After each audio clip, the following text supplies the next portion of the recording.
Hello.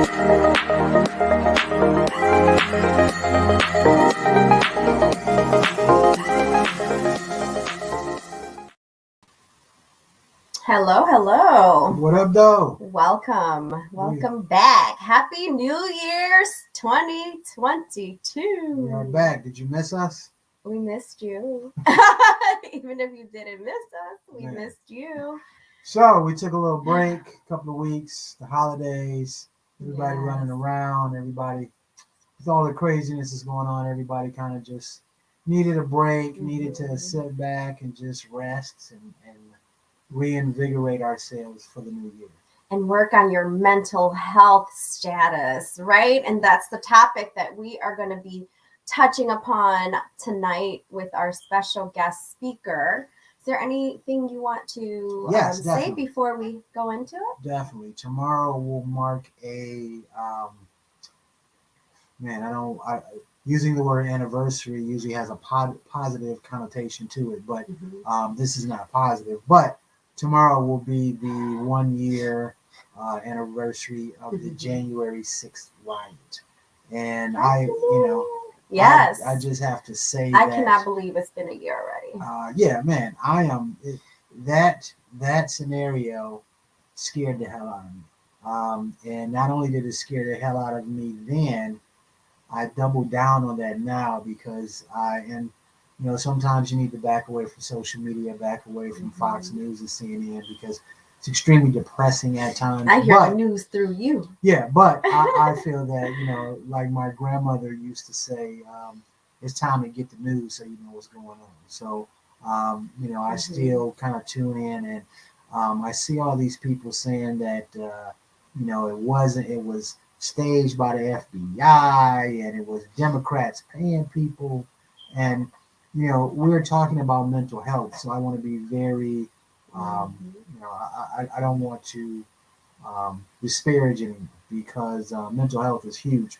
We've seen Antonio Brown this weekend lose it, run off the field, and we've seen the many antics that he's done. So regardless of what a person does, right or wrong, mental health is a very important topic and it should be helped. But there's a difference between ignorance and stupidity, without a doubt. Ignorance is when you don't know better. Stupidity is when you know better and you still do it. You still do it. And for people out there who believe that the FBI orchestrated that or Democrats paid a whole bunch of people to come down, I mean, they already charged 70 people, and most of them were from that faction of I don't want to say Trump supporters, but along that faction. People, we as a nation have to do better. We have to do better. Yeah, I don't care if I'm neither Democrat or Republican. I try to make informed decisions based on the information that's presented to me. But if whether you're Democrat, whether you're Republican, whatever your thought process is as far as your political view, you have to say that was wrong in every form or fashion. If this was done in a less liberated and mature country, all of those guys would have been held for treason and probably wouldn't be with us anymore. That's how serious that was. To blow that off thinking, it was just them exercising their rights. No. And people saying, well, Black Lives Matter was the same thing. No. Black Lives Matter did demonstrations and riots, if you want to call them that. But these riots weren't designed to take over the and lives were lost. Yes. In the process. Without a doubt. Without on both sides. Whether rioters as well as people who are trying to protect the Capitol. Violence is just not the answer, period. Well, I think there's a difference. If you are protesting your government and you've exhausted, you feel you've exhausted all other aspects. Martin Luther King had a famous saying, and I don't want to mess it up by going off, but basically what he was saying is that riots are voices of the people that are unheard. You know what I'm saying? So yes, you go down the street, Lord forbid, you damage some property, things of that nature. That's one thing. trying to take over the government because you disagree with the outcome of of an a election vote of an is election. insane. That is the definition of a coup. For those of you who understand what a coup is, that is the definition of a coup. That you don't agree with some type of aspect of the political structure, so you're going to take it over because you don't feel that it's right. If Black Lives Matter, if we want to go there, Black Lives Matter would have stormed the Capitol. Lots of dead bodies. There'd be 200-300 dead people. Lots of dead bodies. Without a doubt in my mind, there would have been no. Yeah. There wouldn't have been a hesitation to bring the military in, FBI, who have you, but that would have went so much totally different. so much different. So, in light of tomorrow, like I said, regardless if you are Republican, Democrat, what took place was wrong. You know what I'm saying? That could have led to a horrific experience. If they wouldn't have stopped and they eventually did bring in National Guard and the military, that could have went horribly wrong. People died. People, say, oh, it was just, them exercise. People died that day. So when you get up tomorrow, you're going to see a ton of stuff on social media and on news outlets giving different varying opinions. But your opinion should never be that it was right for it to happen, or they were in the right for doing that. Every person down there that participated in that was wrong. I can't think of any time recently, within the last few decades, where the totality of our democratic system was trying to be thwarted. That should be a scary thought for every person out there. So, once again, on both sides, we have to do better. On Democratic side, on Republican side, we all have to do better. But please don't shame the people who lost their lives and the police officers and the security forces that took a beating that day. Were getting hit from all sides and things of that nature. They're talking about stringing up the vice president. This is insane behavior, and I hate to use the word insane. One of my favorite rappers, Talib Kweli, says he never calls anyone insane. They were referencing Kanye West, and he says, and Dave Chappelle says this as well. It diminishes a person when you just blanketly label them insane. That diminishes whatever they're going through. So I hate to use the term insane, but I can't think of anything else when you have proof in your face and you're still like, nah, I don't believe that. It was conspiracy by these thousands of people that did this. That's not, come on, we can do better. We're a very intelligent nation. We can do better than that. So tomorrow when you get up and you see all these reports and you see all this hoopla over it, remember that people lost their lives. Remember that people were trying to circumvent the government, and that's never going to get us anywhere. Also, on the topic of mental health, everybody's seen Antonio Brown. There's a lot of speculation going on. There's a lot of thought process going on why he did it, whether or not he was right or wrong, because allegedly they wanted him to go back into the game. He's had ankle issues, so he was saying, well, I'm not physically fit to go back in the game. And then they kind of ceremonially dismissed him. I don't know, is that right? Reports are still coming out. As someone who considered himself an athlete, and when I was very, very, a long time ago, you don't quit on your team. You know what I'm saying? Whatever the coach says, whatever the assistant coaches say, whatever, you deal with that after the game. But out there, you're not out there for your coach. You ain't out there for the assistant coaches. Hell, you're not out there for the GM or the owner. You're out there for the guys that's in the trenches with you. So if you have a problem, I told my wife about a story where we were in a championship game. It was AAU or something along those lines, but we were down 11. It was like a minute and a half left. One of our guys was so mad, he got up and grabbed his stuff and left. Nah. The one I missed? Yes. That was the one you missed. But anyway, yeah, she missed my championship game, but no big deal. But yeah, you don't quit on the I fellas. was late. You don't quit on the fellas that's in the trenches with you. You know what I'm saying? That those cats, regardless of how pissed you are, now you can go into the locker room behind closed doors and lose your mind and say what you want, when you want, about what you want. But when you are out there with the fellas and y'all trying to win the game and come back and times are hard right now, that's when guys get together. That's when we all lock arms, and you know what I'm saying, it's a war. So I'm in this war with my fellas. So from that aspect, I think it was wrong for the simple fact of you don't quit on the guys who are busting their butts with you. I'm quite sure other guys on that squad have problems as far as I'm sorry, we just had somebody Message something. yeah, some gobbledygook. But anyway, yeah, you don't quit on the fellas. You know what I'm saying? So that's my take. And there are some underlying issues. We've seen all the things that he's done. So I do believe there are some mental problems that are prevalent with him. And we'll see how that story unfolds.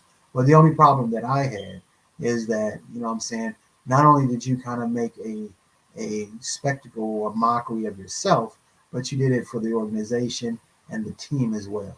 And that's something that I can't condone no matter what's going on. Other than that, I don't think there's anything else that I need to discuss. Okay. So we're going to bring on our beautiful guest for the day, Sabrina. Sabrina joining us to talk about mental health. Hello. Thank you so much for Very, having me. very important topic. So, What's going on? What's up? How are you? hi. Pretty Welcome. good. Pretty good. How are you? Good. Thank you for having me. Yes. Are you at your office? I am at the office. Just finished with clients. Okay.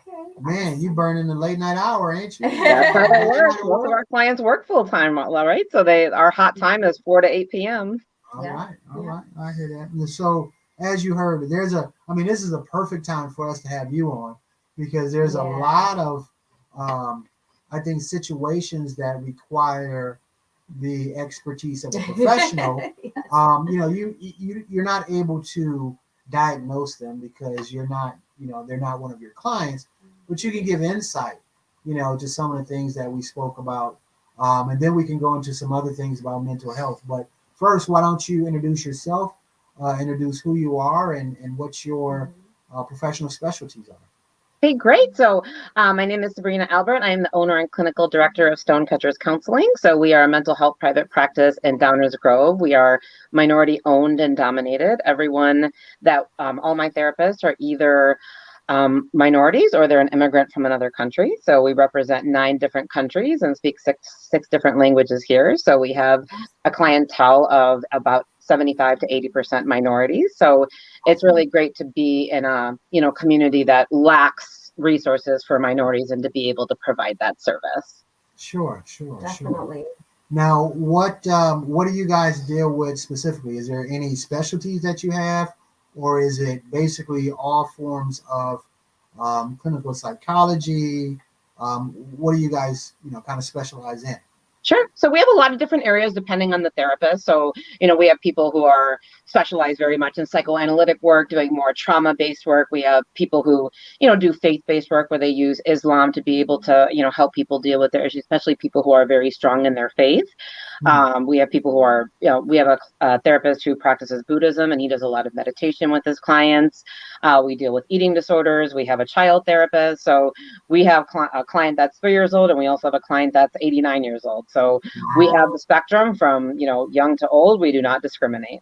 No one left behind for sure. That's right. I'm gonna book my appointment next week. Yes, I need it. Please do. I'll give you the insurance card right now. So we were going over a few different topics, but one thing I want to ask you is, and I see this with a lot of people, is that social media, even though it is a welcome addition to our technological advances, because it puts a lot of people in touch with a huge audience, and they're able to have discussions and transfer information. But I see a lot of people who say that, man, I've been on social media, I'm so depressed now, is there a limit as far as your mental health is concerned of being on social media? I mean, sure. It all depends on who you are and, what are some of the issues that you struggle with. I mean, with a lot of my clients, we encourage people to limit when people struggle with social comparison, feeling inadequate compared to other people, wishing that they had a different life other than their own because of, what we see on social media, like wanting to be more, not being able to be happy with where we're at, comparing ourselves to other people. I mean, it can be very depressing to be in that state. Right, right. Very much so, very much so. I do think that people should limit just because, I mean, there are times that social media can be so detrimental, so judgmental at times and things of that nature. So I do agree upon that. Like I was touching upon earlier, so the anniversary of January 6th is tomorrow. And once again, you don't have to give us your personal views if you don't want to. Some people would like to keep some of their views to themselves, but just in general, what do you think of not only what happened, but of kind of the thought process of no big deal, kind of wash it under the rug? A lot of people say that the January 6th investigation that they're doing is just because people hate Trump. And what is your take on that whole situation? So I believe that the entire situation was incredibly traumatic for a lot of people involved, especially for the people who were in those buildings, for the police officers. And a lot of people don't know that there were multiple suicides afterwards, too. So it's not just the people who died that day. Some of the officers who may have felt compelled that maybe it was just that was put them over the top, or they dealt with so much trauma, or maybe they felt shame that they should have done something that they weren't able to do. We don't know, but there's a lot of people that lost a lot on that day. And I think it's incredibly scary for, other communities, especially the minority community and communities that are more oppressed, to see that something like that can happen. I mean, it's incredibly scary to feel that out of control. And also to, know in your heart that, there's a possibility that if it was filled with black and brown people, that response would have been incredibly different, right? So, I mean, I think it's a very emotionally heavy time that we need to remember, and not to mention the invisible wounds that I'm sure so many people have in there of having PTSD, hiding under the desk, like worrying if they were going to get killed or raped or be able to come home to their families. I mean, I can't even imagine how horrible it must have been for the people that were there. Now, what I can't grasp, or I guess what I can't get my head around, and maybe you can help me with that, are people who, I mean, the evidence is there, but people are still saying that, no, it's a big conspiracy, and, those people weren't there, and they kind of downplay the situation. And for me, I'm a fact-based person. So my thing is take a look at the facts. And if you have all the facts, you make an informed decision. And I can't understand how some people are making informed decisions that this was okay, this is how it works, and those guys did no wrong. I mean, is that a mental illness, or is that just people being stubborn and siding with who they look out for, who they want to be with? I don't understand. Is that a mental condition, or that's just people that's just being, I don't want to say crazy, because crazy is a very bad term, but I would say just I can't understand the thought process or how they arrive at this decision.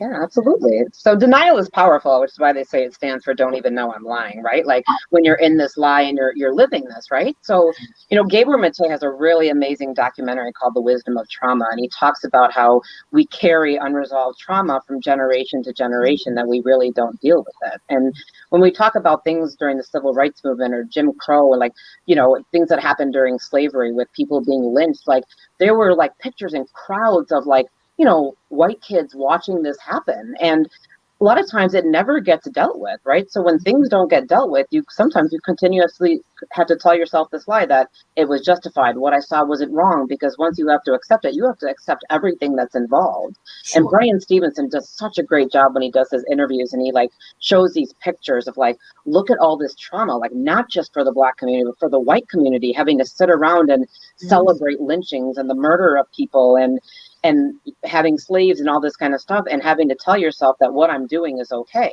and Right. carrying this lie from generation to generation, because once you open that box of saying, oh my gosh, like this is wrong, this is inhumane, this is complete lack of compassion, you have to accept everything at that time. Right. Right. And I think that that's a part of it, is that if you admit responsibility that was wrong, then you have to see what is your part in it. Even if it was something as simple as rooting them on social media, or going to work and explaining that, no, this was a good thing, that you have to come to grips with your part in whatever's going on. So I think that's why some people do back away. And I hear a lot of people say, well, I really don't even want to talk about it. That's how can you not talk about something as prevalent as somebody trying to overthrow the government, no matter how small the coup was. That's literally what it was. So I really don't understand that.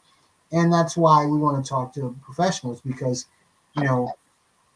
I don't know it all, and I don't want to say that someone's thought process is wrong, Right. but the at least I want to be able to understand a person's thought process. How did you arrive? Gathering all the information that I gathered, how did you come to this train of thought when all the evidence is in front of you? So yeah, it puzzles me to no end, and we're going to see a lot of championing of that tomorrow. So I'm bracing myself for that, so to speak. But just stay off social media. Well, I mean, I'm just kidding. I work in marketing, so I can't. That's the stay hard off of part, social right? media. But, but I don't. I don't. The white children also felt they needed to belong within their family dynamic, because going against would end in their harm or suffering. That is so true. Thank you for sharing that, Shikana. And I can understand that from a child's point of view. Yeah. What I cannot understand from a rational adult's point of view of how you can. I mean, wrong is wrong, or how I grew up. Wrong is wrong.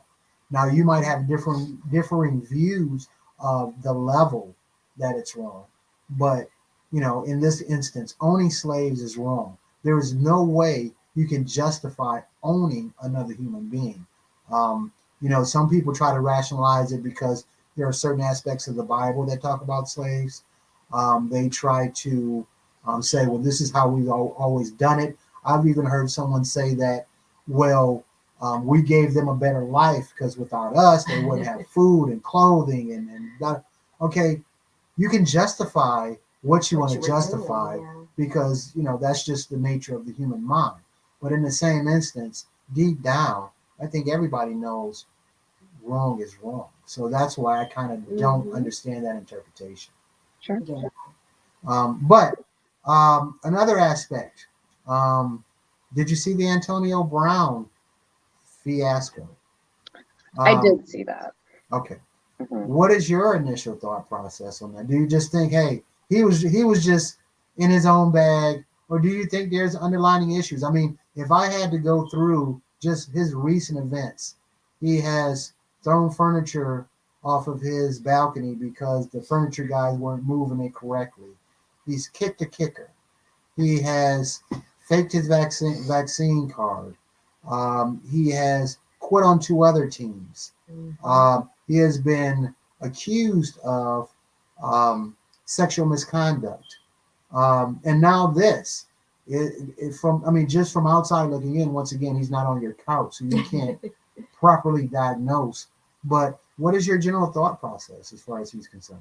Yeah, so I actually have a lot of compassion when I see people struggle on live TV, because I can't imagine having to have celebrity status and going through a time of intense struggle, because I have gone through times of intense struggle, and I was fortunate enough to not have a whole series of cameras following me and watching every move and people being able to post it on video, right? Because the reality is they would have had a very limited understanding of what's happening, right? And I'm sure he's going through a very difficult time, as I would actually give that same compassion to actually all the Capitol rioters, as horrible as it was. Like, same thing, like the amount of like what series of events had to happen to lead you to this point, just like you were saying, Marcel. Like I can't imagine like the amount of trauma, misinformation, poor teaching, lack of whatever it was that led up to that point. So I think a lot of times, like, you know, we just need to have a little bit more compassion to and give an opportunity for the person to speak their truth, because, you know, we really don't have any idea what people are struggling with until we hear directly from them.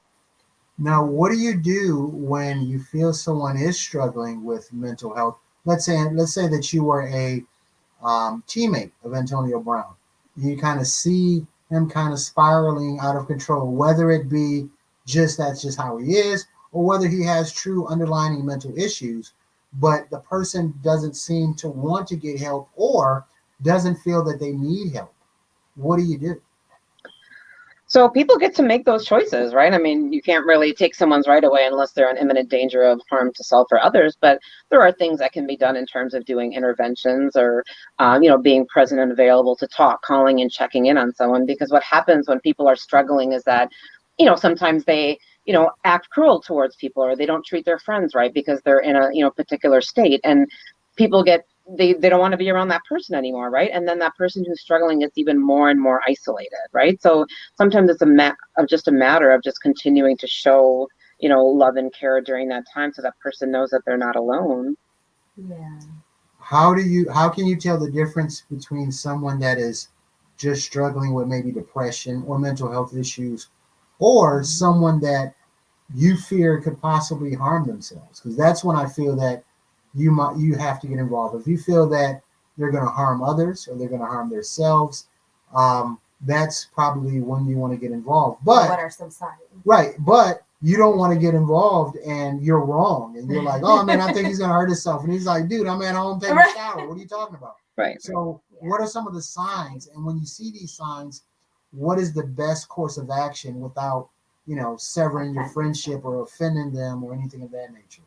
Yeah. So, you know, people react differently when it comes to signs. Some people will start acting out, saying messages, calling in the middle of the night, feeling hopeless, like I don't feel like living anymore, romanticizing thoughts of death, talking about how life would be better if they didn't exist, you know, starting to give things away.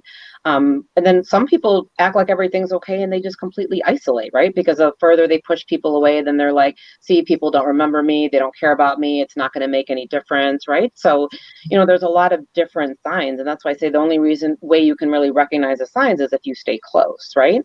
And increase your proximity rather than, you know, just kind of being like, oh, you know, that person's jacked up, I don't want to be around that person, like I'm over it, right? And unfortunately, that's what happens to a lot of people who are struggling, is they just get very isolated in their heads because they don't have anyone to turn to anymore when they burned all the bridges. Right. Now, would you step in and talk to the person, or would you contact a professional to possibly talk? Because me not being a professional, I don't want to say the wrong thing, right, and make the situation worse. Mm-hmm. But if you say, hey, I talked to a clinical psychologist and, you know, I think you should talk to him, now I'm offended because you're saying I'm crazy. So, you know, what is that fine line between, you know, not because I'm not a professional, not messing up the situation, but also kind of nudging them in that way? Do you go with them? Do you say, hey, come with me? What is your thought process? So, I mean, I guess it would depend on the nature of the situation and the relationship and that person's willingness, right? And their trust to you, right? Because when there's increased trust, like people are more likely to kind of follow your lead on that. But a lot of times it's getting somebody else involved who is a professional, but being able to trust that person is really saying, I know this person, or, you know, trying to reduce the stigma of mental health. Like, you're not crazy. Like, there's nothing weak about sharing your feelings. Like, vulnerability is not weakness, right? And having those conversations where we make it okay for people to talk about it, especially for males, right? Because it's not encouraged, right? And to say that it's okay. Yeah. But I mean, I think it's really important. Like, the best thing we can do is get people connected to resources. Right, mm-hmm. Right. So one of the things that I know you're super passionate about, and one of the vision for Stonecatchers, is where you are treating people with equal and empower them to change directions of their lives. And you have such a diverse team. What is your vision? And I know that there are some changes that are happening right now. I feel you're super passionate about helping the minority community and So tell us about that. She sugarcoating it. She was so mad when she got off the phone with you. She was like, I can't believe they're doing this, and Sabrina's upset, and they're just taking away the ability to help people. And she was so upset. She was so mad. Well, rightfully so. Tell us about the changes with the insurance program and Blue Cross Blue Shield. What's going on with that? A little more insight on, what we can do to help as well. Yeah, absolutely. So Blue Cross Blue Shield announced with very, very little notice that they were going to remove mental health coverage for out-of-network HMO patients. And this was a huge disaster because the in-network providers, they are very strict. Like, first of all, they're all waitlisted, and some have even 6 months to a year wait list where they can't even get in, and people are left without services. In addition, there's a very limited number of minority therapists, people who speak different languages, things on where a lot of people need that. And that's been their main motivation to come to therapy here, is they finally found someone who looks like them or has the same religion or upbringing that can finally understand them. And that network is so limited. Right. And they removed this coverage and left people with nothing. And when you were asking about our vision is to be able to reach out and to provide services to everyone who needs it, right? But while at the same time still being able to keep our doors open and still be able to pay rent, which is oftentimes the challenge. Yeah. And when they did this, it was really surprising because we know that HMOs, like the whole design of the plan, which is why they have lower premiums, is because you are limited to a smaller network. Mm-hmm. However, if that network cannot provide you with what it is that you need, most of the time places have an obligation to pay for that, right? Even if it was just 50%, that's what they used to do for a long time. Hey, if you go out of network, we're only going to cover 50%. And we were happy to take that. Okay. Like, hey, at least that's something we can help more people, whatever we can do. Sure. But to remove everything is so unjust and oppressive because there's so many people that sign up for HMO plans because they can't afford the PPO plans because those premiums are too high. So when you do this, you are really singling out the people that can't afford these certain plans. And now you're oppressing them even further. So it leaves people feeling hopeless and then nowhere to turn. And to hardly give any notice, I mean, it's just really surprising because it didn't give people a time to react, to protest, to appeal, to do anything. And it seemed like that it was just very strategic in the way that they worded that. And when I talked to members of Blue Cross, because we moved this very high up, and they were like, oh, we sent notices and we did this last year. And I was like, but why would you? So many of our clients didn't even have this plan last year. So how would you have sent them notices? And why would you send nothing to the providers? You guys send emails all the time. Why isn't this information on the website for people to be able to access, right? And that's what it's about, access, right? People don't have access now to mental health treatment. We as the providers don't have access to the information that's coming out. And what does that do? It leaves people in a crisis, right? And turning away, like, we have 2 CADCs on staff, which are certified alcohol and drug abuse counselors. And not to mention, most of the therapists here deal with addiction. And we have plenty of people that lost coverage who struggle with addiction. We now have the highest overdose rate in U.S. history right now. The last thing we want to do is leave people without services. Right.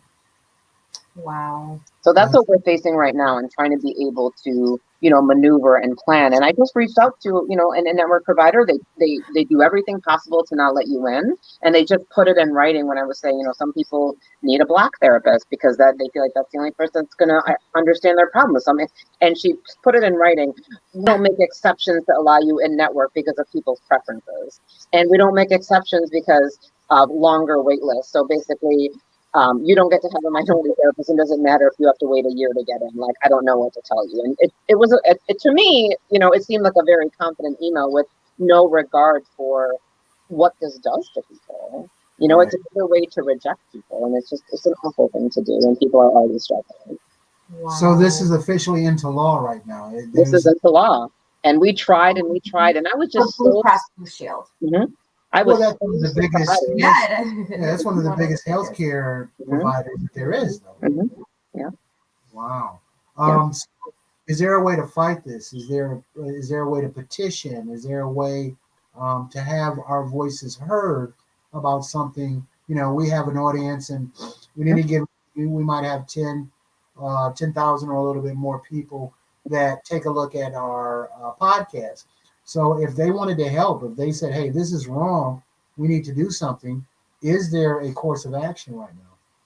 Yeah, there definitely is. So the one thing, because Marcel, you started talking at the very beginning before I even came on about the Capitol riots. And I really like that you shared about that. And you even brought this topic up, because the one positive thing we can take away from that is there are strength in numbers. Right. And that's the thing that a lot of people don't realize. Like, if all the providers got together and everyone who felt like that was unjust, and we went down to the city and we protested in front of the corporate building, and we got people to write about this and bring it to attention that you're taking away mental health treatment in the middle of a pandemic when overdoses are at their highest, I really believe it would get a lot of attention and would put a lot of pressure on people on Blue Cross to make a change. Like, no one wants to actually be seen for making such a horrible decision like this. Because I can tell you, I can walk into a room of Democrats, Republicans, no matter what side that you are, and I have talked about this like to my last breath, and people were like, this is unjust in every way, shape, or form, right? Like, to be able to do this. And if we can all collectively get together and to do this, then I think that we could definitely make a change. But first, we need to really understand about oppression in the healthcare system to begin with, because without that understanding, like, we're just making little moves here and there, right? Because there'll always be another way to try to circumvent the system. Right. Like, even with, they say, like, Medicaid, like, it's great that we're able to offer people with lower incomes insurance, but then what they do to circumvent that is let us make the payout so low that providers can't afford to take it, so then no one takes it, and now they still can't get services, so, oh, look, now it's not going to be used. Like, that's literally the system. Like, when people come at me with this Medicaid managed care options, like Aetna Better Health is a perfect example.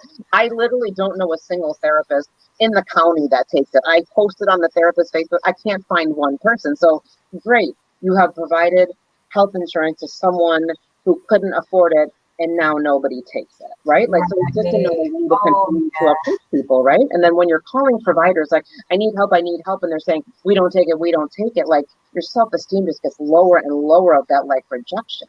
Right. So you're already discriminating against people who are impoverished, and then now you're not giving them the treatment that they need to be able to help be empowered. Right. And I think that's very disingenuous, because they're quick to prescribe, and I don't see anything wrong with medication when needed, but they're quick to prescribe you any type of medication that might,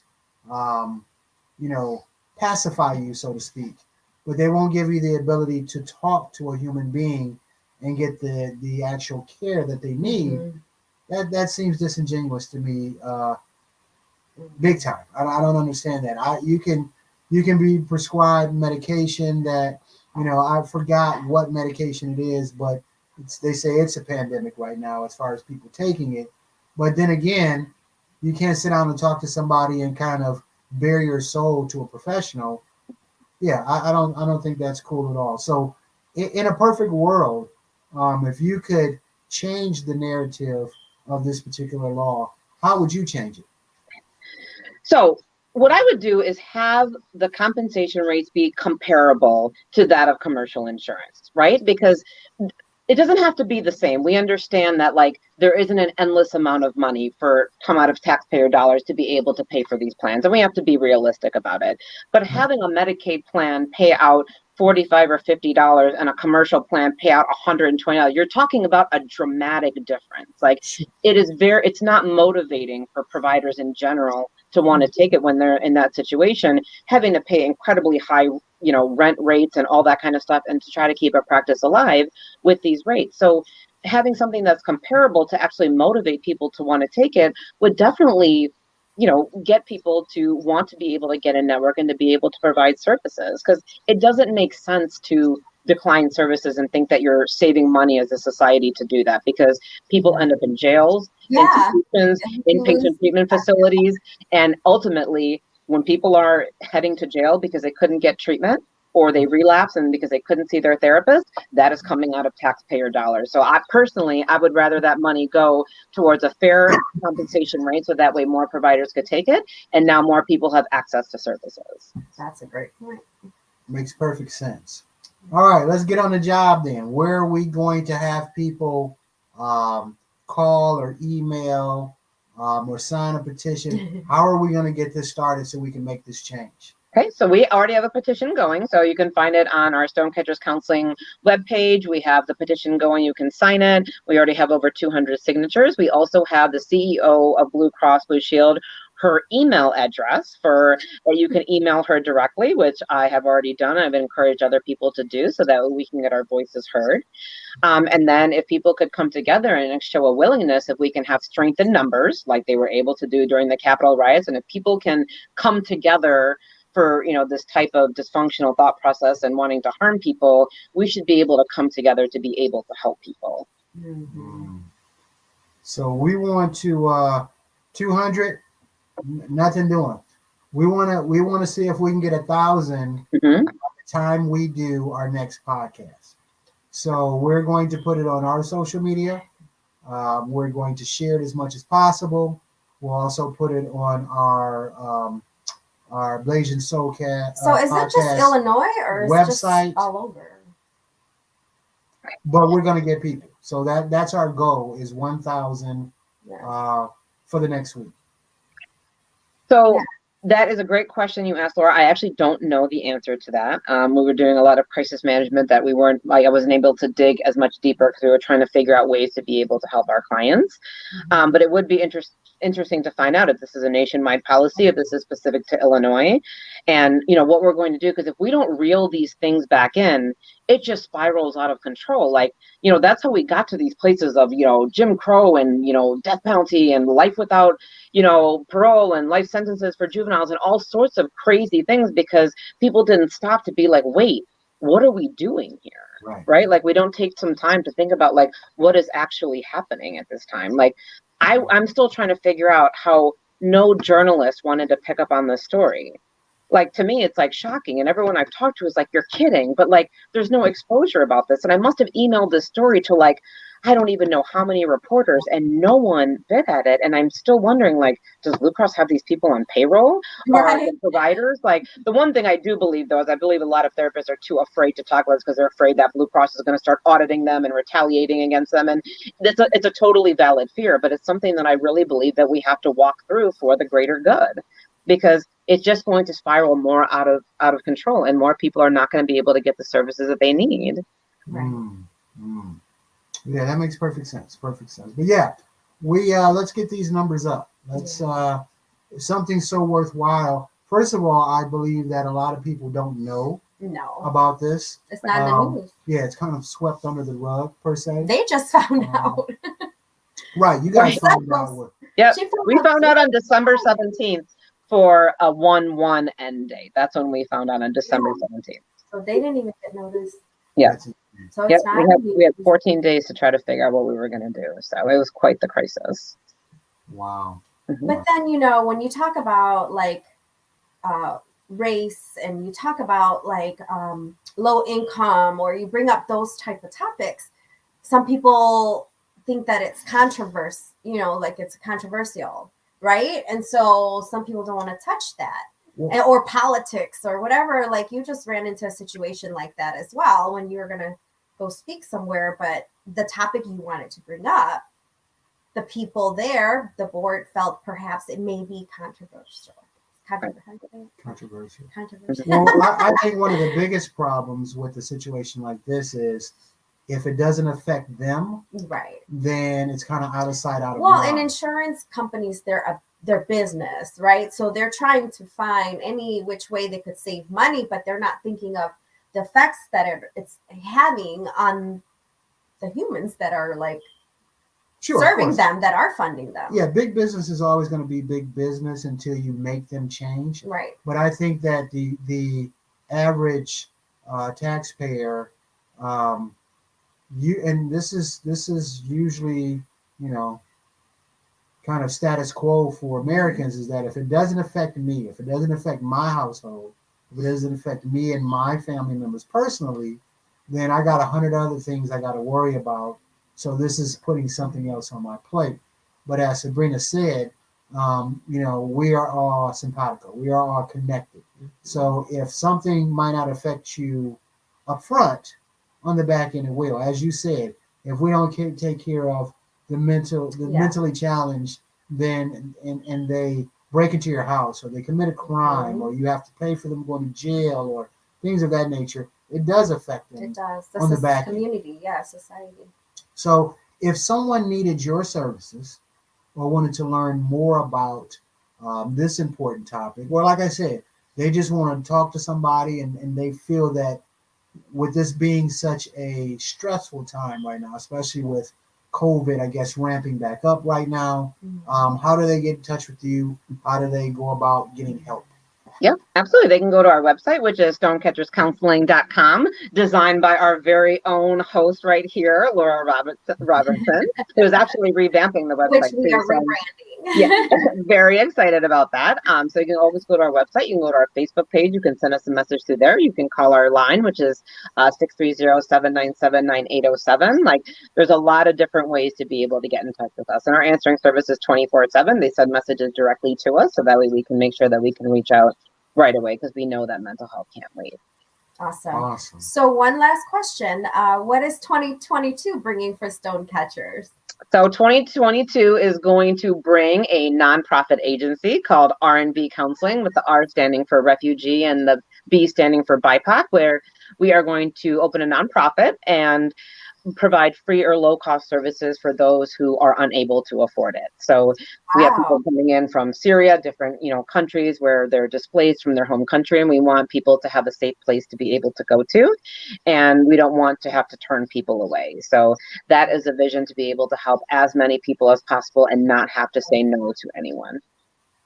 That's awesome. It's nice to see, that someone's actually taking action versus just talking about it. You're super passionate about it, and we're so blessed to have known you. We're so blessed to have you on the show, and thank you for everything that you are doing for your community and your clients, because you're making a greater impact through helping them to the society and to our community. So we thank you for that. Yeah, thank you. Our job is to highlight and give praise to community leaders, role models, not just the celebrities and the sports figures, but people who are actually in our community making a difference. And you truly fit that bill. So we thank you very much. Awesome. I just want to thank Laura one more time, just because you are the one who got us in touch with Senator Ram Villaviden's office, I want to say, if I'm pronouncing it correctly. And that office was the only person that paid any attention to us about the HMO issue. And that was only Laura, because of you connecting us. No journalist, no one else responded. That was it right there. Wow. So I wanted to thank you for making it a priority and taking it seriously right from the get-go and getting us connected there. My pleasure. And I know he's super passionate about, the things that you are. So they will definitely be able to look into it, and let's see if we can get some change through that. Awesome. Well, thank you very much for being on the show, Sabrina. We will definitely have you back. We have you all the time. We will have you back. Once again, thank you for being on, and we will talk to you soon. All right. Thank you for having me. Take care, guys. You too. Bye-bye. Get some rest yourself. Oh my goodness. Awesome, guys. Yeah, definitely. That's kind of disheartening that people that need help are not getting it right now. Won't be able to get it through normal channels because of that situation. So yeah, that definitely is something that if you guys feel passionate about, or you want to learn more information, please contact her, because it is definitely something that needs to be championed. And like she said, there's strength in numbers. Nothing gets done without people taking action and kind of stepping to the forefront. So for that, without a doubt, make it known. Even if you're not going to get readily involved, this is a story that you can tell other people at work, other family members. If you're connected to anyone in Blue Cross Blue Shield, please share this video. Right. Don't get fired first of all. Don't get fired. But yes. Speak out. A message travels fast. So get out there, let people know what's going on, and maybe a difference can be made. And I am serious about, what's the harm in signing a petition? Right. We should be able to get, Illinois is so big, we should be able to get 1,000 people probably, without a doubt. So get out there, sign the petition, see what else you can do to help out. and let's see if we can make a change. Awesome. With that, we thank you for tuning in. We will see you next week. Same time, same place. Hey, listen. I know I say this a lot. All the time. Watch your six. Hey, I am so for real right now. I am so serious. Watch your back. Help anybody you and can. help who you can. We're all in this together. Definitely. Do what you can for others. You don't know what they're going through. But first and foremost, watch your six, without a doubt. Lock on. Deuces.